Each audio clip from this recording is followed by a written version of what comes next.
The air in the conference room was stale, heavy with the faint scent of burnt coffee and printer toner.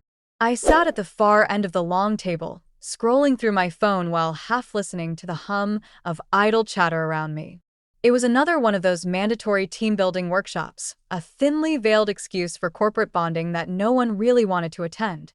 My fingers tapped absently against the screen as I scrolled past a string of unread emails, my mind elsewhere. I wasn't particularly invested in this day. Truthfully, I hadn't been invested in much lately. Life had settled into a predictable rhythm. Wake up, work, eat, sleep, repeat. The monotony felt suffocating, but it was safe, comfortable. And yet, there was this gnawing emptiness inside me, like something vital was missing, though I couldn't quite name what it was. "All right, everyone," came the overly enthusiastic voice of our facilitator, breaking through my thoughts. "Let's get started. We're going to do some icebreakers first." A collective groan rippled through the room. Icebreakers were universally despised, and I braced myself for the inevitable awkwardness. As people began shuffling into smaller groups, I stayed rooted in my seat, hoping to blend into the background. But fate, or maybe just bad luck, had other plans. "Hey, you're coming with us, right?" The voice startled me. I looked up to see a woman standing beside me, her hand resting lightly on the back of an empty chair. She wore a crisp white blouse tucked neatly into high-waisted trousers, paired with sleek black loafers. Her dark hair fell in loose waves over her shoulders, framing a face that seemed both strikingly familiar and entirely new. There was something about her presence, an effortless confidence, that made me sit up straighter without realizing it. "Oh, sure," I stammered, grabbing my notebook and following her to a nearby cluster of chairs. As we settled into the circle, introductions began. Names floated around the group, accompanied by vague descriptions of job titles and hobbies. When it was her turn, she smiled brightly, her teeth flashing white against her deep olive skin. "I'm Elena," she said simply, her voice warm and inviting. "I work in marketing, and outside of work, I love photography and hiking. Oh, and baking, I make a mean apple pie." Her words were casual, but there was a spark in her eyes as she spoke, as if she genuinely enjoyed sharing pieces of herself with strangers. I found myself staring longer than I should have, only snapping out of it when someone nudged me gently. "Your turn," they prompted. I cleared my throat, suddenly self-conscious under Elena's gaze. "I'm Claire," he mumbled, clutching my pen tightly. "I handle data analysis for the finance department. I like reading and yoga." It sounded pathetic even to my own ears. Yoga? Really? That was the best I could come up with? Beside me, Elena chuckled softly, and I felt my cheeks flush. "Well, Claire," she said, leaning slightly toward me, "maybe after this workshop, you can teach me some yoga poses. I've always wanted to try it." Her tone was teasing, playful, but there was a sincerity beneath it that caught me off guard. I nodded mutely, unable to form a coherent response. The rest of the session passed in a blur. Every time Elena spoke, her voice drew my attention like a magnet. She had a way of commanding the room without dominating it, her laughter ringing out clear and genuine. At one point, she caught me watching her again, and instead of looking away, she held my gaze, her lips curving into a knowing smile. By the time the workshop ended, I was acutely aware of two things. First, Elena was unlike anyone I'd ever met before. Second, I desperately wanted to know more about her. As people began filing out of the room, I lingered near the door, pretending to check my phone. Elena approached me moments later, her bag slung casually over her shoulder. "So," she said, tilting her head slightly, "what kind of yoga poses do you recommend for beginners?" Her question caught me off guard, and I laughed nervously. Downward dog is pretty standard," I replied, gesturing vaguely with my hands. "Downward dog, huh?" She grinned, her eyes twinkling. "Maybe you'll show me sometime." Before I could respond, she gave a little wave and walked away, leaving me standing there, heart racing and mind spinning. That night, as I lay in bed replaying the day's events, I realized something unsettling. For the first time in years, I felt alive. The days following the workshop blurred together in a haze of spreadsheets and deadlines, but Elena lingered in my thoughts like a melody I couldn't shake. Her laugh, her easy confidence, the way she'd held my gaze, it all replayed in my mind when I least expected it. I told myself it was harmless curiosity, nothing more. After all, we worked in different departments, our paths unlikely to cross again unless fate intervened. And then, fate did intervene. IT happened on a Thursday afternoon, 3 days after the workshop. I was heading to the cafeteria for a quick lunch, my usual routine of grabbing a salad and retreating to my desk already set in motion. But as I rounded the corner near the vending machines, I saw her, Elena, leaning casually against the wall, scrolling through her phone. She looked up just as I approached, and for a moment, neither of us moved. "Claire," she said, her voice bright with recognition. "Fancy meeting you here." I froze, caught off guard by her presence. "Hi, Elena," I managed, clutching my reusable water bottle like a lifeline. "What are you doing down here?" She shrugged, tucking her phone into her pocket. "Just grabbing a snack before my next meeting." "You?" "Same," I replied, gesturing vaguely toward the cafeteria. "Well, don't let me stop you," she said with a grin, stepping aside. But instead of walking away, she fell into step beside me. We entered the cafeteria together, the fluorescent lights casting a sterile glow over the rows of prepackaged sandwiches and microwavable meals. It felt surreal, almost dreamlike, to have her there beside me, chatting about trivial things like the weather and the questionable quality of the coffee machine upstairs. Yet beneath the surface-level conversation, there was an undeniable energy between us, a quiet tension that made my pulse quicken. "So," Elena said as we reached the checkout counter, "do you always eat alone, or am I interrupting some grand solo lunch tradition?" Her question caught me off guard, and I hesitated before answering. "Mostly alone," I admitted. "It's peaceful, I guess." She tilted her head, studying me with an intensity that made my stomach flip. "Peaceful sounds nice, but sometimes peace can get lonely, don't you think?" Her words hit a nerve, though I wasn't sure why. Maybe it was the way she said it, softly, almost tenderly, or maybe it was because she had somehow articulated something I hadn't allowed myself to acknowledge. Whatever the reason, I found myself nodding slowly. "You're probably right," I murmured. "Well, today you don't have to be alone," she declared, gesturing toward an empty table near the window. Come on. "Let's sit together." I followed her reluctantly, unsure of what to say or how to act. We settled into our seats, and for a few moments, silence stretched between us. Then Elena leaned forward, resting her elbows on the table. "Tell me something about yourself, Claire," she said, her eyes locking onto mine. "Something real." Her request startled me. No one had asked me that in years, not genuinely, at least. Most conversations in my life revolved around work or polite small talk, never anything deeper. But there was something about Elena's gaze, so steady and unflinching, that made me want to answer honestly. "I don't know where to start," I confessed, fiddling with the wrapper of my sandwich. "How about this? What's one thing you've always wanted to do but haven't yet?" The question hung in the air, simple yet profound. My mind raced through possibilities, traveling to Europe, learning to paint, writing a novel, but none of them felt quite right. Finally, I sighed and met her gaze. "I've always wanted to feel alive," I admitted softly. "Like truly alive, not just going through the motions." Elena's expression softened, and for a moment, she didn't speak. Then she smiled, a slow, knowing smile that sent a shiver down my spine. "That's a good answer," she said. "And I think you're closer to it than you realize." Her words stayed with me long after lunch ended, and we went our separate ways. They echoed in my mind as I returned to my desk, as I stared blankly at my computer screen, as I lay awake that night replaying every detail of our conversation. Over the next week, Elena and I crossed paths more frequently than seemed possible in such a large office. Sometimes it was accidental, a chance encounter in the hallway or elevator, and other times it felt deliberate, like when she stopped by my desk under the pretense of asking about a report.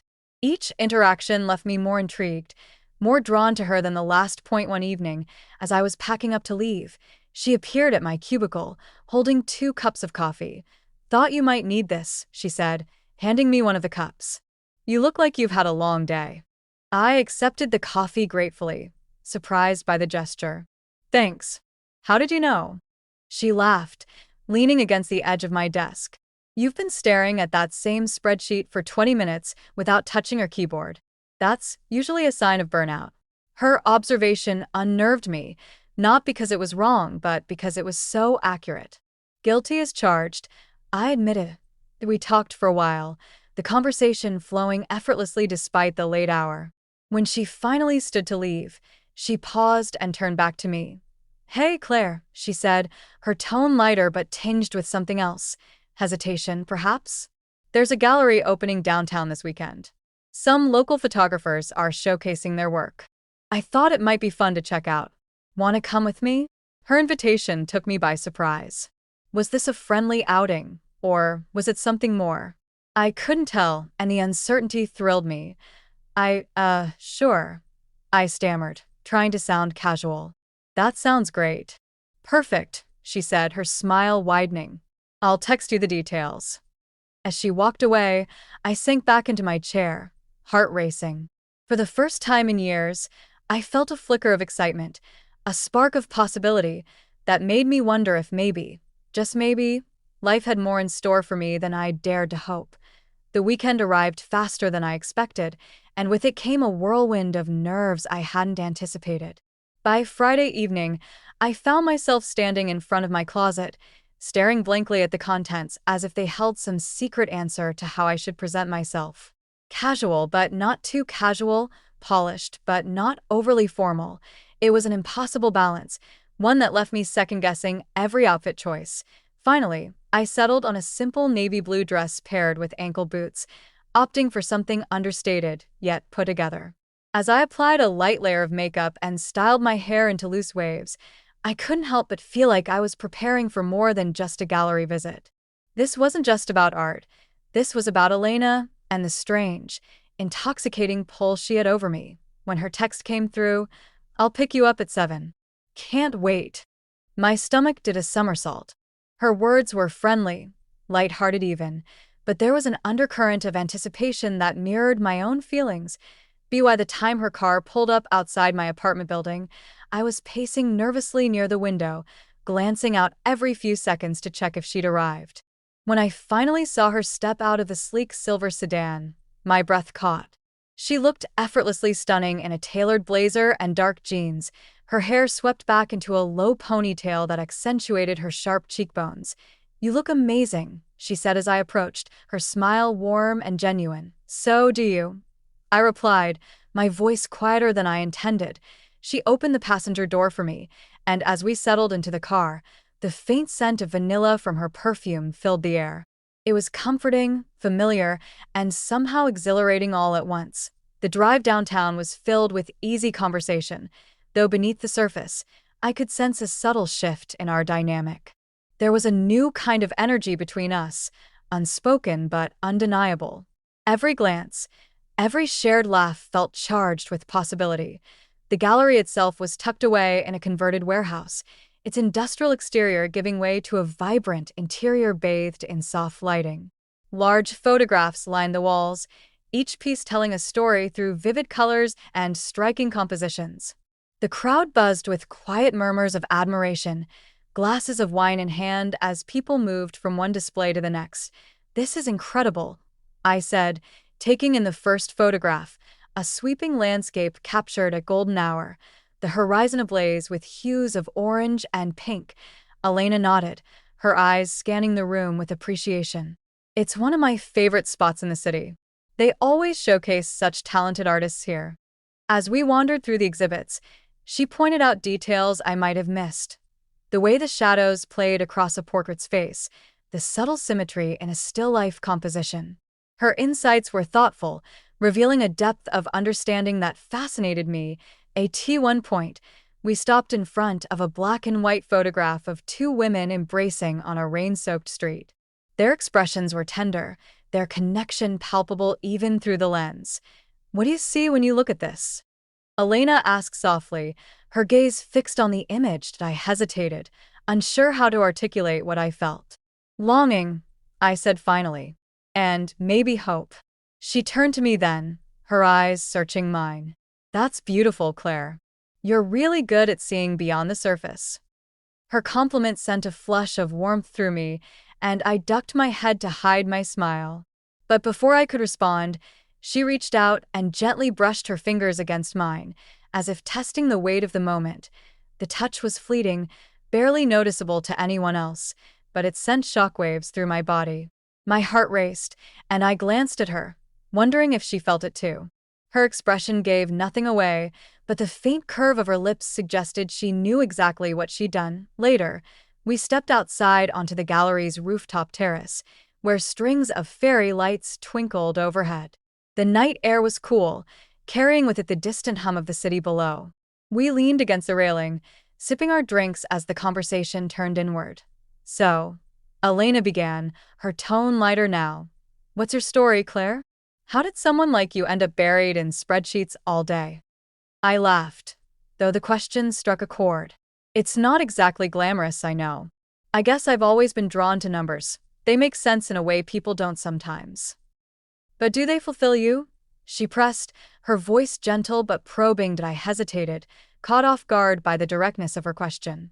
Not really, I admitted after a pause. But stability has its appeal, you know? Predictability feels safe. And what about unpredictability? She countered, turning to face me fully. Doesn't it excite you? Scare you just enough to keep things interesting? Her words hung in the air, layered with meaning I couldn't ignore. Was she talking about life? Or about us? Before I could respond, she took a step closer, closing the distance between us. Her presence was magnetic, pulling me in despite the voice in my head warning me to tread carefully. I think you're capable of so much more than you realize, she whispered, her gaze locking onto mine. You just need to let yourself take the leap. Her words stirred something deep within me, a longing I'd buried beneath years of caution and self-doubt. For a moment, I wanted nothing more than to lean into her, to close the gap between us completely. But fear held me back. Instead, I forced a shaky laugh. Maybe you're right. Or maybe I'm just fine where I am. Her expression softened, and she reached out to tuck a stray strand of hair behind my ear. The gesture was intimate, tender, and it left me breathless. We'll see, she murmured, her voice barely audible over the rustling wind. The rest of the evening passed in a blur of laughter and stolen glances, each moment charged with unspoken tension. By the time Elena dropped me off at my apartment, I was overwhelmed, not just by the events of the night, but by the swirling emotions threatening to consume me. As I watched her car disappear down the street, I realized something unsettling. Elena wasn't just breaking through my carefully constructed walls, she was dismantling them entirely.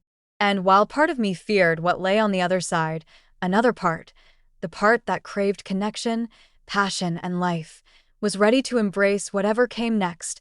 The days following the gallery opening were a blur of conflicting emotions. Elena's presence lingered in my mind like a shadow I couldn't shake, her words replaying over and over again. You just need to let yourself take the leap. But what did that even mean? Was she talking about life or about us? And more importantly, was I ready to confront the truth of what I wanted? At work, our interactions became both easier and more complicated. We exchanged playful banter in the break room, shared knowing smiles across crowded meeting tables, and occasionally found excuses to linger near each other's desks. To anyone else, it might have seemed harmless, two colleagues forming a friendship, but beneath the surface, there was an undeniable tension that neither of us acknowledged outright. Still, I couldn't ignore the way my heart raced whenever she appeared, or how her touch, whether brushing against my arm or handing me a file, felt electric. It wasn't just attraction, it was something deeper, something that unsettled me because it forced me to confront parts of myself I'd long buried. One afternoon, as I sat at my desk staring blankly at yet another spreadsheet, Elena approached with 2 cups of coffee. She set one down in front of me and perched herself on the edge of my desk, her legs crossed casually. You've been quiet lately, she said, her tone light but probing. "Everything okay?" I glanced up at her, startled by the question. "Yeah, fine. Just busy." She raised an eyebrow, clearly unconvinced. "Busy, huh?" You've been avoiding me. Her directness caught me off guard, and I fumbled for a response. "I haven't been avoiding you," I protested weakly, though we both knew it wasn't entirely true. Elena leaned forward slightly, her gaze piercing. "Claire, come on. Don't shut me out. What's going on?" Her concern was genuine, and it made my chest tighten. How could I explain something I barely understood myself? "It's nothing," I said finally, looking away. "Just personal stuff." For a moment, she didn't speak, and I braced myself for her to press further. Instead, she sighed softly and reached out to place a hand on mine. "Whenever you're ready to talk, I'm here," she said simply. "No pressure. Just don't push me away, okay?"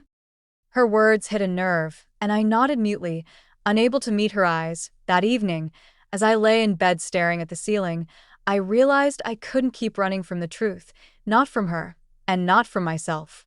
For years, I'd lived within the confines of safety and routine, afraid to acknowledge the desires I'd suppressed since adolescence.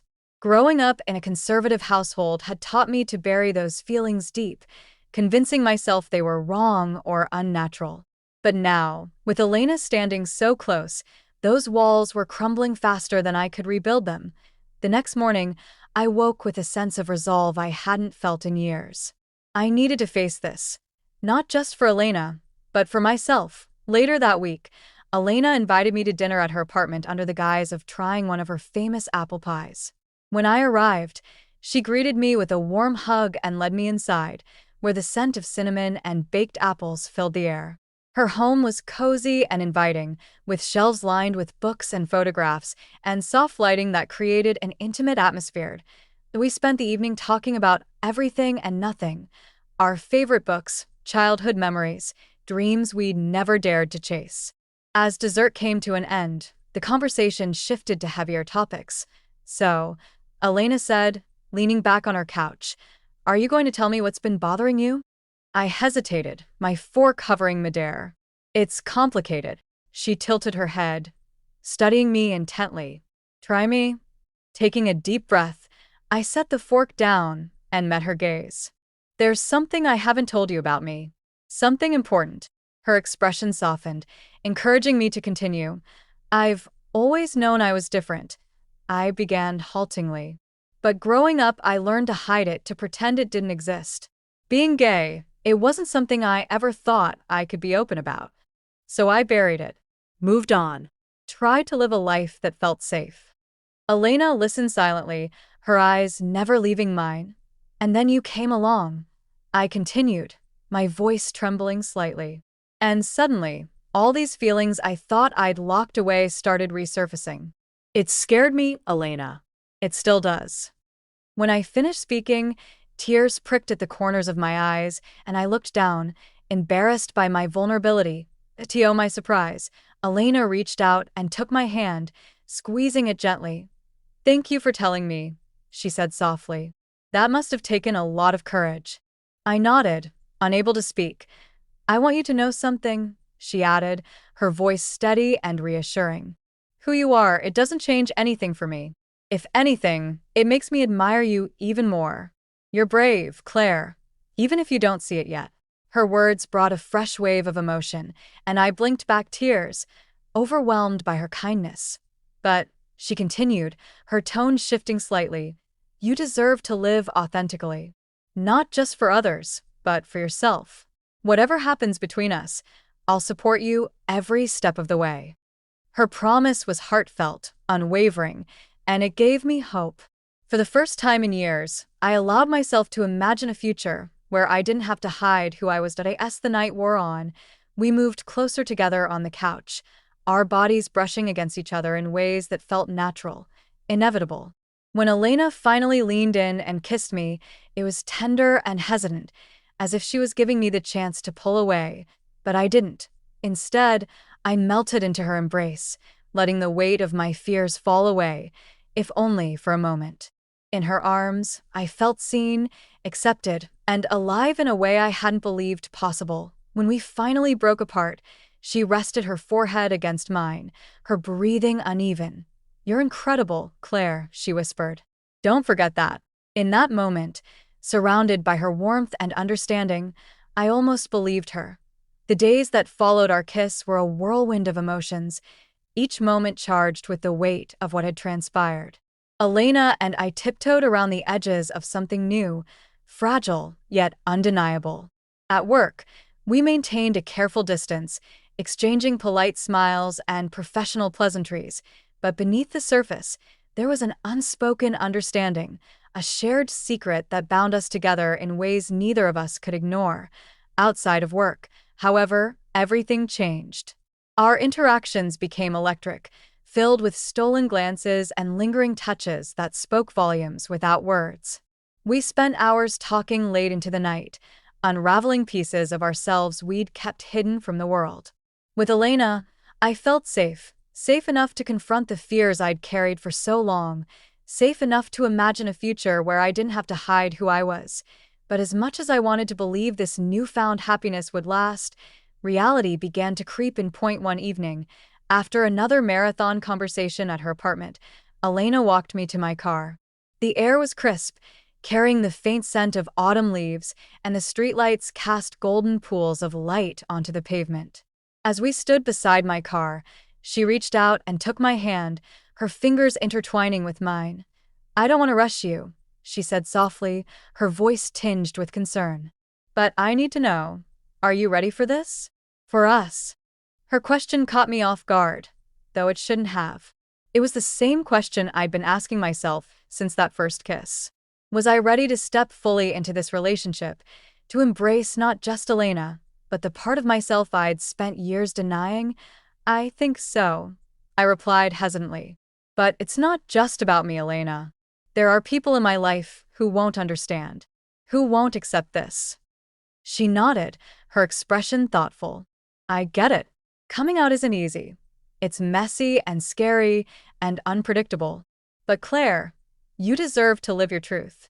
And if those people truly care about you, they'll come around." Her words were comforting, but they didn't erase the knot of anxiety tightening in my chest. My family, my coworkers, the friends who thought they knew me, all of them would see me differently once they knew the truth. And while I trusted Elena implicitly, I wasn't sure I was ready to face the judgment of everyone else. The breaking point came sooner than I expected. It started innocuously enough, a casual comment from a coworker during lunch. "Hey, Claire," Sarah said, leaning across the table with a teasing grin. "You've been spending a lot of time with Elena lately. Anything we should know about?" My stomach dropped, and I forced a laugh, hoping to deflect the question. What? "No, we're just friends. She's helping me with a project." Sarah raised an eyebrow, clearly unconvinced. "Friends, huh? Sure seems like more than that." "It's not," I insisted, perhaps too quickly. The conversation ended there, but the seed of doubt had been planted. Over the next few days, I noticed subtle changes in how people interacted with me: lingering stares, whispered conversations, and awkward silences whenever Elena and I were in the same room. It was as if the entire office had turned into a pressure cooker, waiting for something to boil over. And then, it did. It happened on a Friday afternoon, during one of those rare moments when Elena and I let our guard down. We were in the copy room, laughing quietly over some inside joke, when the door swung open unexpectedly. Standing in the doorway was Mark, one of the senior managers, his eyes narrowing as he took in the scene before him. Well, he said, his tone dripping with disdain. "Looks like someone's getting cozy on company time." Elena stiffened beside me, and I felt my cheeks flush with embarrassment. "We were just—" "Save it," Mark interrupted, holding up a hand. "I don't care what you two are doing, but keep it professional. This is a workplace, not a dating app." With that, he turned and strode out of the room, leaving behind a suffocating silence. For a moment, neither of us moved. Then Elena exhaled sharply, running a hand through her hair. "That could have gone better," she muttered, her voice strained. I nodded mutely, my mind racing. This was exactly what I'd feared. The scrutiny, the judgment, the whispers. Now that the cat was out of the bag, there was no going back. That night, I called Elena, my voice trembling as I recounted the day's events. "I can't do this," I confessed, tears streaming down my face. "I'm not strong enough to handle all of this. What if they fire me? What if my family finds out? What if—" "Claire," she interrupted gently. "Breathe. Just breathe." Her calmness steadied me, if only slightly.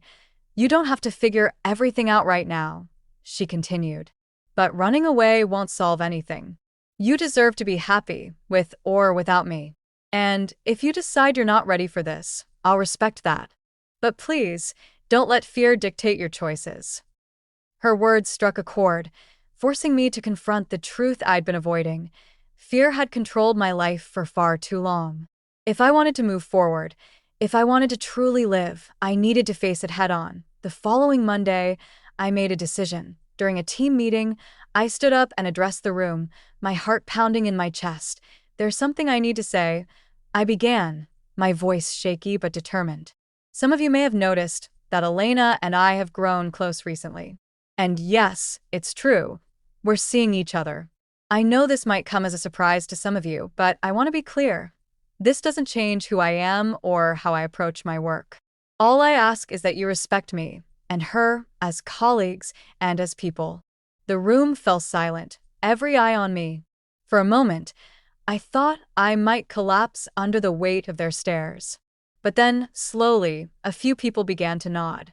Someone even clapped, breaking the tension with a ripple of applause. When the meeting ended, Elena approached me, her eyes shining with pride. "You did it," she said, pulling me into a tight embrace. "I did," I whispered, still reeling from the adrenaline coursing through me.